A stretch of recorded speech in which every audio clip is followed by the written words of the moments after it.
Buenas noches. Hoy me encuentro con un buen amigo que se llama Antonio Fernós de Puerto Rico y vamos a hablar un poco de la economía. Antonio, ¿cómo estás? Hola, buenas noches. Muy bien, estás muy bien. Bueno, dentro de las limitaciones con el confinamiento estamos muy bien, gracias a Dios. La primera pregunta, ahí rápido. No, primero dime quién tú eres para los que no te conozcan. Bueno, pues yo soy Antonio Sería- Fernosa Bien, soy economista, tengo, en términos de preparación académica, tengo un doctorado en finanzas de Tulane University en New Orleans, en Luisiana. Tengo dos maestrías en economía, una en Tufts University en Massachusetts, una de la Universidad de Puerto Rico. Mi bachillerato fue en finanzas y además de eso tuve poco más de 10 años en la banca. Estuve en Banco Popular de Puerto Rico en la división de planificación estratégica. Estuve en Doral en bastantes roles, pero sobre todo como portfolio manager de Credit Risk Administration y Loan Administration. Lo último que hice en la banca fue estar en Banco Santander de Puerto Rico como gerente de políticas de crédito de todo lo que es retail. Casi nada. Actualmente casi nada. Eran portfolios que eran de 4 billones de dólares en aquel momento, sobre todo en papel hipotecario. Eh, y hace 9 años que soy catedrático asociado de la Universidad de Puerto Rico. Empecé mi carrera, pero ahora estoy en la Universidad Interamericana y sobre todo pues doy todas las clases de economía y de finanzas. Amén, amén que sí. Antonio, vamos a empezar con la pregunta que estábamos hablando antes de esta grabación.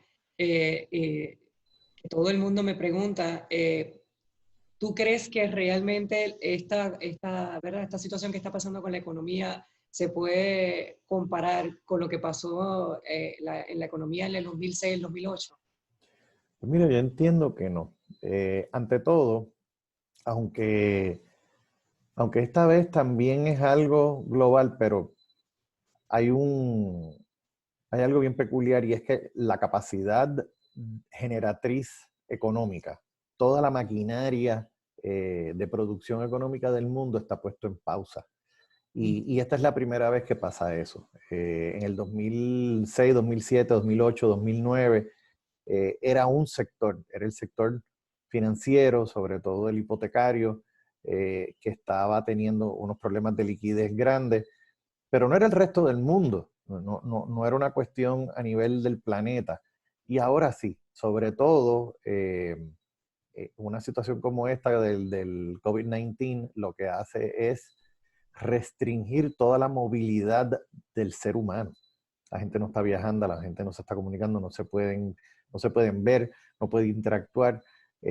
Así que dentro de todo esto casi se parece como si le hubiésemos echado 200 años para atrás a la historia de la humanidad en muchas de las cosas, sobre todo pues antes ya uno estaba acostumbrado a ir al médico, a ir al colmado, a salir a comer y ahora todo el mundo come en casa, ya sea porque o cocinas en la casa o te traen la compra del colmado o la comida a tu casa, eventualmente para evitar el social, digo, para trabajar con el social distancing, me imagino que los médicos ahora pues está la cuestión de la medicina por internet, ¿no?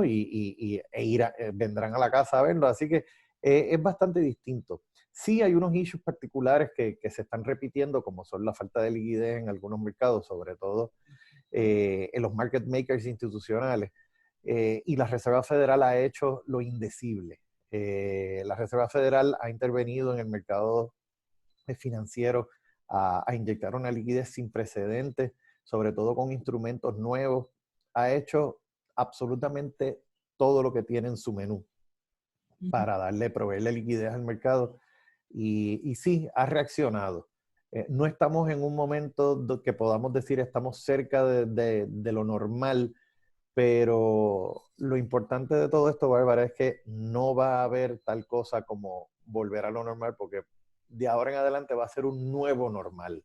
Es un nuevo normal. Y todavía la cosa no está madura, como dicen los abogados, para trabajar cómo va a lucir ese nuevo normal. Todavía hay instrumentos que no están funcionando bien.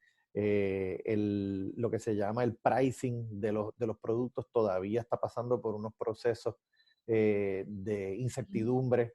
Así que esto es como el refresco, como la soda, como la cerveza. Hay que esperar que baje un poco la espuma para entonces poder apreciar qué va a ser ese nuevo normal donde va a caer.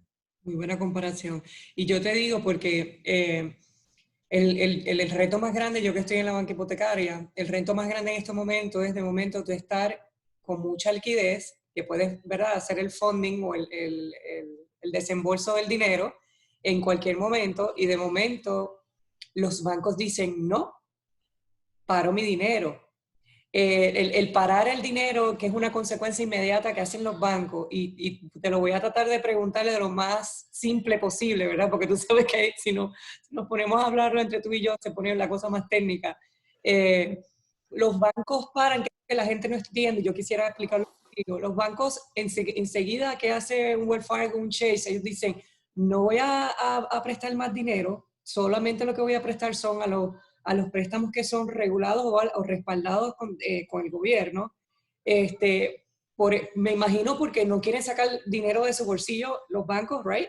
Para no afectar su liquidez en caso de que haya una crisis más grande, que la gente no pueda pagar sus hipotecas, ¿verdad? Es por eso que lo hacen. ¿Por qué cierra básicamente el mercado secundario? Mira, entiendo que son básicamente tres cosas. Número uno es un issue de pricing. ¿Okay? Es un issue de pricing, sobre todo porque hay todavía mucha incertidumbre de qué va a pasar con los mercados secundarios, como bien tú mencionas. Porque cuando tú no sabes el precio de algo o no sabes si en el corto plazo o a mediano plazo va a subir o va a bajar, lo que haces es que te quedas con tu efectivo, no te arriesgas hasta que la cosa, no esté muy clara de hacia dónde va, tú no te arriesgas. Claro, ahí, como tú bien mencionabas, hay unos préstamos en la cuestión hipotecaria que mientras estén respaldados por algún programa gubernamental, ya hay unas salvaguardas y ya ahí tú puedes establecer con ciertos parámetros hasta de tu apetito de riesgo, que es algo bien singular de cada institución, hasta dónde quieres llegar. Número dos, efectivo que el banco utilice para hacer funding sobre todo de los productos que ya sean hipotecarios jumbo, porque no son caros, ¿no? Son unos precios por encima de un threshold, de un umbral, o son los non-conforming. Ese es dinero que el banco está arriesgando su propio capital para llevar a cabo esta transacción, y en un momento dado donde hay tanta incertidumbre, donde la economía está lenta, el banco va a tener que aumentar en los préstamos que ya tiene en cartera, va a tener que poner mucho de ese capital y mucho de ese efectivo en las reservas para defaults. Claro. Entonces, es una cuestión de pesos y contrapesos donde la institución tiene que decidir: todo el dinero que yo tenga en capital o en dinero en efectivo, lo voy a tener que separar a este Rainy Day Fund, por si en los próximos meses, precisamente como la gente mucha gente va a tener cesantías en el empleo, hay mucha gente que no va a poder cumplir con sus obligaciones, ya sea porque hay una crisis de cash flow, y como tú bien sabes, toda crisis de cash flow que no se puede manejar se convierte en un problema de insolvencia. Sí. Y es lo que queremos evitar. Los bancos les pasa lo mismo. Y no solamente los bancos comerciales, sino los bancos hipotecarios, que no tienen ese depósito del ciudadano común que hace que el precio del dinero baje.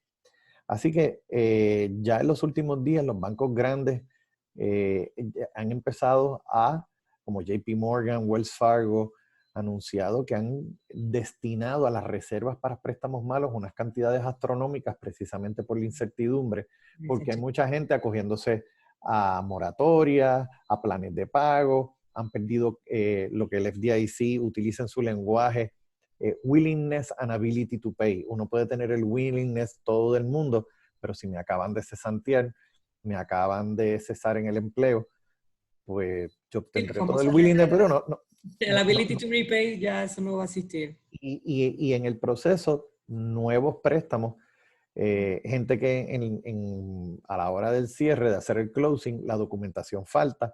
Yo estaba empleado hace 2 meses, me quedaba algo, ahora no lo puedo hacer. Mucho deal no se va a poder concretar. Automáticamente eso crea un problema de liquidez y entonces típicamente cuando este tipo de cosas pasan, el nivel de precios se desploma. El mercado no necesariamente entiende lo que está pasando y hace que el nivel de precios medio colapse por un proceso corto de tiempo. Y es lo que te estaba diciendo, ese nivel de precios está en un momento bien de incertidumbre y entonces se cohíbe. Lo último es, en algunos casos en específico, en el caso sobre todo del mercado hipotecario residencial como comercial, pero en el caso hipotecario residencial es posible que haya porcientos de vacancies muy grandes en estos momentos, sobre todo con small medium enterprises que no pueden cumplir o han decidido que todo el mundo está trabajando remoto, entonces ¿para qué yo voy a pagar una renta comercial cuando en realidad no necesito un espacio tan grande, reduzco capacidad, doy cesantías a la gente? Pues entonces no me salgo de mi esquema de lo que es típico y trabajo con lo que se conoce como un skeleton crew que me hace más eficiente, tengo menos volumen de trabajo, no necesito toda la empleomanía que tenía antes, por lo tanto no necesariamente me tengo que quedar pagando una renta comercial tan alta con todo lo que eso implica. Y lo mismo pudiese estar pasando en el mercado hipotecario residencial. Y es increíble porque, por un lado, tenemos todo este bombardeo que bajaron los intereses, que la tasa preferencial está por debajo del 1%, que refinancia, que compra, pero que entonces cuando pasa todo esto de la caída del mercado secundario, lo que acabas de decir, si no puedes cumplir, ¿verdad?, con los préstamos, o sea, si tus requisitos, no puedes proveer unos requisitos, lo que te exige el gobierno, ¿verdad? Que son los income taxes, bank statements, lo básico para hacer una aprobación. Entonces ahora no vas a coger un préstamo del 6%. Ahora del Claro. 3% sube al 9% si no puedes cumplir con esos requisitos que te exige el gobierno. O ese tipo de préstamo. Totalmente. Lo que hay que tener en mente es la tasa de interés es un precio, es el precio del dinero. En la medida en que las situaciones en el mercado, vuelvo, haya incertidumbre, ese tipo de incertidumbre crea lo que se llama una prima de riesgo, un risk premium. Y ese risk premium puede tener muchísimas variantes, pero como tú bien decías, si empiezan a cambiar los criterios mínimos de aceptación para ciertos préstamos en ciertos programas, hay que entonces incluir y revisar lo que se llama la matriz de precios, el pricing matrix. Y típicamente la ecuación siempre va en la misma dirección. Aumenta la incertidumbre, aumentan los precios, porque hay un risk premium que hay que cubrir. Y es exactamente lo que tú estabas diciendo. Hay programas todavía, qué sé yo, programas como FHA, que son gubernamentales, ¿no? Que se ofrece a quizás un 4, quizás hasta menos, con un 0,0. Pero la documentación es una cosa que el gobierno federal decide en cualquier momento entrar o salir y con la incertidumbre que está pasando, oye, nadie entra en un negocio para perder. Y estas son cosas que la gente pues, tiene que entender. Hay unos programas que son hechos para tener un alcance, un scope mucho más grande, pero esto no está hecho para que nadie pierda en el proceso. Exacto. Lo que la gente del público debe entender es que si ahora mismo, si tú no puedes básicamente proveer tus planillas como ingresos para calificar para una transacción, no esperes un interés de 3, 4 ni 5%, porque ya lo que se le llaman los non-QM, jumbo loans, todo ese tipo de préstamos, pues ya básicamente están fuera de mercado por el momento, como tú dijiste, hasta que la espumita, ¿verdad? No va Hasta que baje la espuma, hasta que baje la espuma y la gente entonces pueda decir, ahora yo me atrevo a hacer esto. Exactamente. Y Antonio, ¿tú crees que esto, vamos a decir, yo estoy obviamente en Miami, tú estás en Puerto Rico, son dos, ¿verdad? Dos estadísticas diferentes en cuanto a la pandemia, pero ¿cómo tú ves esto? ¿Tú crees que esto es una situación que puede calmarse en mayo, en junio, en julio? ¿Esto es algo que se va a extender en términos de la Bueno, y el coronavirus? mira, hay unas cosas que todavía it's too early to tell. Todavía los instrumentos que se necesitan para llegar a, por ejemplo, esas proyecciones o la expectativa que uno pueda tener, todavía no están pudiendo salir a trabajarse, entiéndase. Hay una escasez de pruebas, sobre todo lo que se conoce como las pruebas rápidas, como con las pruebas, yo no sé cuál es el nombre de la otra, pero que se tarda creo que 1, 2, 3 días en procesarse, que es la que con bastante certidumbre puede evidenciar o no si hay el virus de COVID-19 en la persona. En la medida en que se ha ido estudiando, se ha ido ganando eh, cómo se mueve este virus, se va alargando el punto donde llegamos al pico. Y sobre todo la recuperación de todo esto, yo creo que para contestar la pregunta, creo que en el corto plazo, los próximos 6 meses van a ser relativamente difíciles porque nos vamos a estar acostumbrando a un nuevo normal. Como todo, el ser humano es resiliente, es una cuestión de un cambio estructural en la vida de todos nosotros y hay cosas que son buenas y no necesariamente son malas. Como todo, es cuestión de pesos y contrapesos. Yo entiendo que el verano también va a decidir bastante, sobre todo porque el calor ayuda a que el virus se debilite. Así que en la medida en que tengamos un verano cálido, caliente, puede que entre todas estas cosas que mitiguen un poco la propagación y el contagio del virus, pero cómo la gente va a reaccionar, que es una cosa totalmente conductual, todavía es demasiado pronto para saber qué va a pasar. Esta Pero en semana, el corto plazo sí. ¿verdad? Esta semana es muy crucial acá en estos momentos en la Florida. Creo que esta semana y la próxima. Yo entiendo que en el caso de la Florida, ustedes están empezando el periodo pico. Y el periodo pico dura entre 4 a 5 semanas. El estado de Nueva York está entrando justamente en el periodo pico a- ya hace como 1 o 2 semanas. Por lo tanto, esas 5 semanas todavía no está por la mitad del pico. En Puerto Rico el pico va a llegar en 2 semanas, 3 semanas. O sea, nosotros vamos un poco, se supone, ¿no? Un poco más adelantado, pero el tema de Puerto Rico es un poco delicado porque no se están administrando las suficientes pruebas.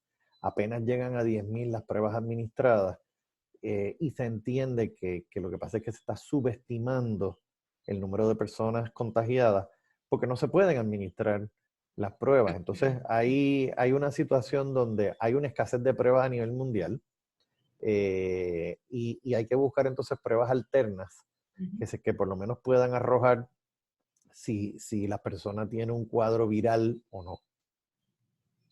Sí, de eso va a depender básicamente todo el movimiento que va, ¿verdad? Que precede eso, porque en la medida que llega el pico va bajando, entonces la gente va empezando a hacer sus vidas más normales. Aunque yo creo que estaremos con la mascarilla yo creo que hasta junio. Yo creo que el social distancing it's here to stay. Yo creo que sobre todo, por ejemplo, el sistema público de educación, sobre todo K12, va a terminar su año eh, sujeto al mismo calendario. O sea, las clases en las escuelas públicas terminan bien próximamente. Así que eso no va a ser un issue. El issue, por otro lado, va a ser y estamos listos para verano y en agosto o en septiembre Y estaremos listos para eh, olvidarnos del social distancing, porque no olvides que una escuela típicamente es en un mismo 2, 3 edificios y estamos hablando de 1000 personas Claro. en unos salones donde hay mínimo 13, pero puede haber 50 estudiantes, Ujú. donde interactúan en sus cambios de clase o a la hora de su merienda, a la hora del almuerzo, y de repente no es lo mismo decir, bueno, pues esto tiene que seguir, a decir, yo voy a enviar a mi niña de 11 años a un sitio que puede ser un foco de infección. Entonces, eh, yo entiendo que sí, yo entiendo que ya para septiembre esto debe estar totalmente normalizado, pero normalizado para el nuevo normal. Exacto. Y habrá que ver, pues, eh, eso es algo que va a ser bien distintivo de cada geografía. No olvides que Estados Unidos es más grande que Europa. No es lo mismo la Florida, Texas, California o North Dakota. Claro. Sí, yo digo que con todo y esto, la gente toma muchas decisiones desesperadas porque en sí el coronavirus llegó a desesperar a todo el mundo. Y yo creo que la economía también tomó decisiones desesperadas porque ante la crisis de la gente que salió a comprar se desesperó. O sea, eso yo todavía no lo entendí en un momento porque compraban cosas que no tenían que comprar, pero esperemos que, ¿verdad? Que la gente tome las decisiones con calma, porque eso no, lo único que no podemos tener es miedo, afrontar la situación como se debe, cuidarse y esperar, como tú dices, que baje el pico, a ver, porque los bancos tienen que estar básicamente eh, tomar una decisión. El mercado secundario tiene que tomar una decisión en algún momento y abrir, aunque sea el 10%, pero abrir. Esto es uno... Sí, sí, esto va a funcionar, esto va a funcionar. La cuestión es cuándo, no es tan fácil, no es tan fácil proyectarlo. Exacto. Y de ahora en adelante hay que, ¿verdad? Los que trabajamos desde la casa, pues podremos continuar, ¿verdad? Pero que la gente que no trabaja tiene que trabajar desde la casa también, acostumbrarse al nuevo trabajo que a veces a lo mejor nuestros papás no lo entendían, pero esa es la manera virtual, es la forma en que ahora mismo se puede producir mucho dinero. Y eso, tú sabes que eso es una realidad. Estoy de acuerdo contigo. ¿Adicional que le quieras decir al público? Eh, Sobre todo, se lo digo a mis estudiantes, en este momento, eh, no vea tanta noticia todo el tiempo, porque uno se satura, y me pasa a mí también. Eh, Puede ser overwhelming. Sobre todo, manténgase siguiendo a gente que esté reconocida en el campo. Eh, no necesariamente social media le va a decir la verdad. Uno se abruma, hay gente que exagera o no Exacto. tiene el conocimiento y entonces eso crea ansiedad y miedo. Y la ansiedad y el miedo paraliza. Es momento de desarrollar un poco la inteligencia emocional y trabajar con nosotros mismos. No hay mejor cosa que un pie forzado para uno reinventarse. Hay que ser optimistas y sobre todo seguir aprendiendo. La vida se trata de aprender. Todos los días se aprende algo, así que eh, mientras tengamos las herramientas para seguir aprendiendo, tenemos que seguir aprendiendo. Amén. Lo dejo con eso. No digo, si digo algo más, lo daño.